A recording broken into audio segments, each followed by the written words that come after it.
Hello everyone, Radhe Radhe. मैं उमा अपने YouTube परिवार को प्रणाम करती हूँ। स्वागत है आप सभी का मेरी यूट्यूब चैनल उमा की दुनिया में। आ चुकी हूँ एक नए वीडियो के साथ, नई शुरुआत, नई कोशिश।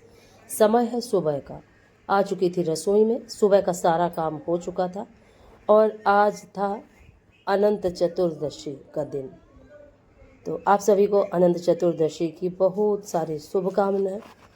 भगवान वासुदेव की कृपा सदैव सभी पर बनी रहे और धीरे धीरे जैसे ही ये त्यौहार आगे बढ़ते जा रहे हैं वैसे ही बस एक अच्छा खुशनुमा सा माहौल, खुशनुमा सा मौसम होता जा रहा है। इन त्योहारों के आते ही मौसम अपने आप ही बदल जाता है, जो कि बहुत ही अच्छा लगता है। और देखिए, मैं बना रही थी सिवैयाँ और हमारे यहाँ सिवैयों का और पुए का भोग लगता है भगवान अनंत देव को। और उसके बाद आज बच्चों का मन था कि छोले भटूरे भी बनाओ माँ, तो मैंने सोचा पुए बनाऊंगी ही। और इसी वजह से रात में ही छोले छोड़ दिए थे, पानी में डाल के रख दिए थे और अच्छे से वो फूल चुके थे। सुबह उनको जैसे ही रसोई में आई तो तुरंत ही पहले चढ़ा दिया था। और इधर ये देखिए, सिवैयाँ भी मेरी अच्छे से घी में मैंने भून ली है और दूध खौल रहा था, साथ के साथ इसी में डाल दिया। और अब इसी के साथ इस कढ़ाई में मैं बना लेती हूँ छोले। तो छोले उबल चुके हैं अच्छे से, खूब अच्छे से। अब ये बारी है टमाटर और मिर्च पीसने की। तो बिल्कुल साधारण तरीके से मैं ये सब्जियाँ बनाती हूँ, क्योंकि जब लहसुन प्याज किसी के यहाँ खाया जाता है तो वो उस तरीके से बनता है। और मैं तो सिंपल जीरा, हिंग, हल्दी, धनिया और मिर्च, बस। और हाँ, छोले मसाले और जो भून के मसाला रखती हूँ वो इस समय ख़त्म हो चुका है, वो अब भून के रखूँगी। अब ये पितृपक्ष का ये जो समय है ये निकल जाए और उसके बाद, क्योंकि इस समय अगर भून के ये सारी चीज़ें रख भी दो ना तो कुछ ना कुछ मौसम का इफ़ेक्ट इन चीज़ों में पड़ जाता है। इसीलिए इस बीच में मैंने ये सभी चीज़ें भून के नहीं रखी। और जैसे ही थोड़ा सा अभी 15-20 दिन में मौसम और अच्छा हो जाएगा तो फिर भून के रख दो, फिर 2-3 महीने के लिए फिर फुर्सत। तो एक साथ ही मंगा लो सामान सारा और सारा एक साथ ही भून के रख दो। और आधा किलो जीरा और आधा किलो धनिया दोनों भी मिक्स करके पीस लो। काफ़ी लंबे समय के लिए हो जाता है। और फिर सर्दियाँ आती हैं जैसे ही, वैसे मसाले जल्दी से ख़राब नहीं होते। और सौंफ वगैरह की मात्रा मैं थोड़ी ही डालती हूँ, क्योंकि सौंफ जो है वो बच्चों को कम पसंद है। और देखिए, आज मैं मसाले सारे पानी में घोल के डालने जा रही थी। कटोरी में सभी मसालों को ले लिया था और कढ़ाई चूँकि हो चुकी थी तो फटाफट जीरा, हिंग डाला और फटाफट पानी डाला और मसाले डाल दिए। और थोड़ा सा पानी और डाल के, और अभी भी थोड़ा सा मसाला चिपका हुआ था, लेकिन कढ़ाई क्या है काफ़ी गर्म हो चुकी थी, इसीलिए फटाक से मैंने डाल के और चलाना ज़रूरी समझा। फिर मैं इनको चलाने लगी थी मसालों को।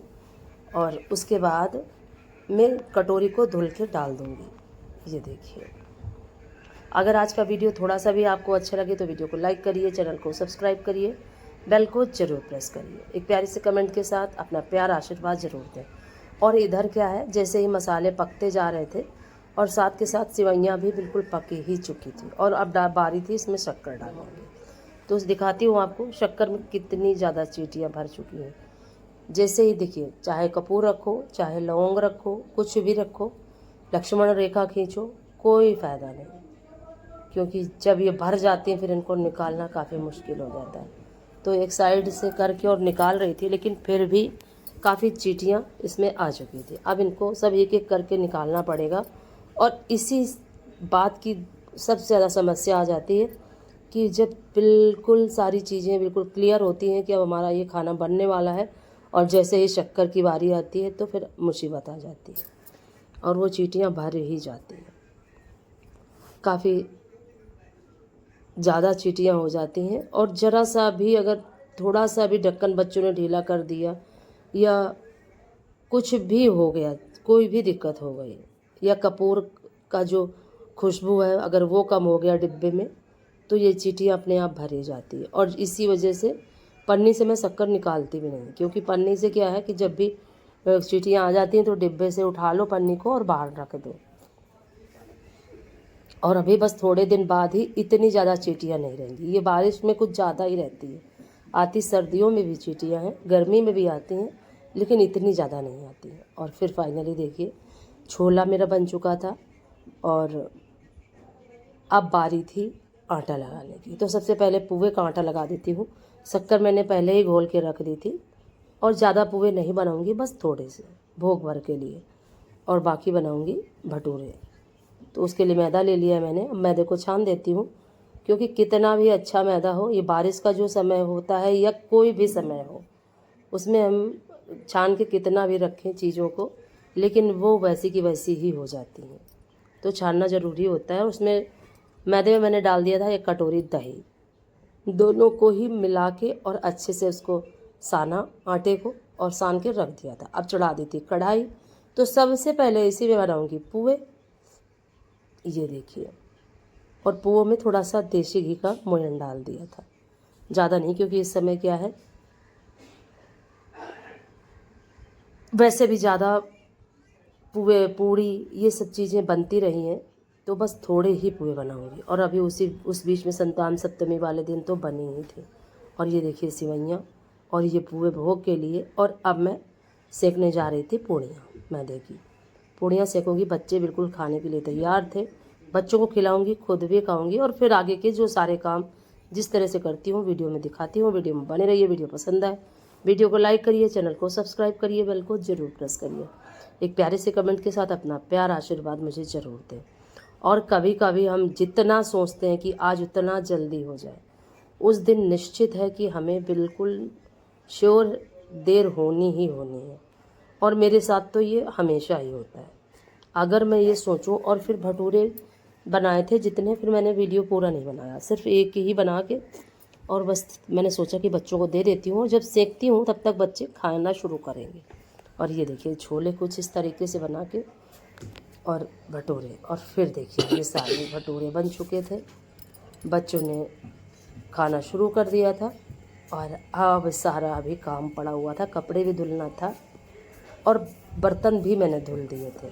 कभी कभी काम क्या होता है, समय से अगर हो जाता है तो फिर हमें कुछ राहत से मिलती है। और अब बारी थी कपड़े कंगाल के छत पे फैलाने की।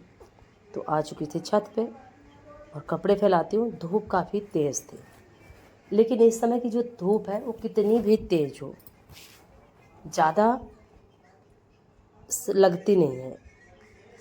और जब काफ़ी समय के लिए रुको धूप में, तभी समझ में आती है। और देखिए कुछ इस तरीके से चारों तरफ धूप दिखाई दे रही थी। और अब मैं जा रही थी, ये मग्घा पड़ा हुआ था यहाँ पे, इसको उठा के, और दो जो कटिंग मैंने गेंदे की लगाई थी, तो उसमें पानी डालना सुबह भूल गई। तो पौधों में सभी में पानी डालना था, लेकिन जो कटिंग वाले पौधे हैं देखिए सभी मुरझाए पड़े हुए हैं, उनमें बहुत ज़्यादा डालना ज़रूरी था। तो ये डिब्बे में भर के रख दिया था और पहले डाल देती हूँ। इससे क्या है, अगर ये देखिए अब ये गेंदे का फूल बिल्कुल निकलने ही वाला है। इससे क्या है, जैसे ही इसमें पानी पड़ेगा तो जो भी अच्छी कटिंग होंगी वो ग्रो कर जाएंगी, और जो ख़राब होगी वो अपने आप ही ख़त्म हो जाएंगे, और फिर से एक न्यू पौधे निकल आएंगे। तो जो पौधे कटिंग से लग जाते हैं उनका बहुत बड़ा फ़ायदा है। और गेंदे वगैरह है ये सब बहुत अच्छे से लग जाते हैं कटिंग से। और फिर ये बिल्कुल शाम का समय था, चंद्रमा निकल चुका था। चांद के सभी को दर्शन करा देती हूँ। और फिर ये देखिए कुछ इस तरीके का चारों तरफ का नज़ारा था, बिल्कुल शाम हो चुकी थी और काफ़ी ये देखिए अच्छा मौसम था। चंद्रमा बादलों के बीच से कुछ धुंधला धुंधला सा दिखाई दे रहा था। आई थी मैं कपड़े उठाने के लिए, फिर कपड़े उठाए और फिर अपने शाम के सारे काम किए। और अब बारी थी बर्तनों को लगाने की। बर्तनों को लगा देती हूँ, और इस तरह से एक एक दिन इसी तरह से निकलता जा रहा है। और हम अपने हिसाब से सारी चीज़ें करने की कोशिश करते हैं कि हमारा आज ये सही हो जाए, आज हमारा ये काम पूरा हो जाए, कल हमारा ये काम पूरा हो जाए।